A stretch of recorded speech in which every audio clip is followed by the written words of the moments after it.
Onks tää albino-makkara? Täyttää albinoa. Ei lisättyä väriainetta. Voi, kyllähän se kiva, että tuo viilto tuohon menee, mutta sormetkin on lähellä siinä. Jos meni katoa, nyt meinas saatana lähteä koko käsi. Pannaan nyt toinen paketti sitä pörkeleen makkaraa. Tää on vittu tää veitsikin, niin semmonen paska, ettei tästä saatana saa. Vittu me laitan, no niin. Pautanen otetaan täältä. Se on kauhean aggressiivinen. Turpa kiinni! Melkein täys volyymi on. Mitä tää paska, niin eihän tää vittu mistä se virrauttaa, että mikä satana aurinkokennosysteemi kuitenkaan. No siinä on meidän grillaaja. Ja rapsakka. Rapsakka. Se varmaan maistuu hiilelle enemmän. Tää on vähän moniväristä. Tää on globaali hampurilla. Sitä se. Siinä on kasa makkaraa nyt sit.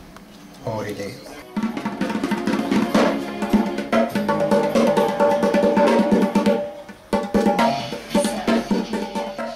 He wanted to have one thing only.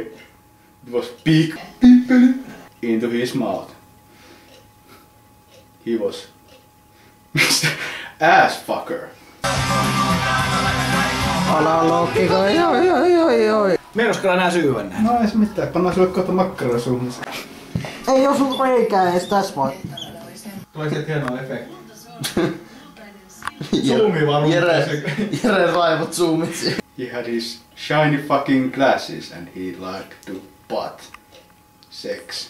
Tää pitää nyt saada semmonen järkevä lopetus sit tähän näin. Hän oli lentäjä poika.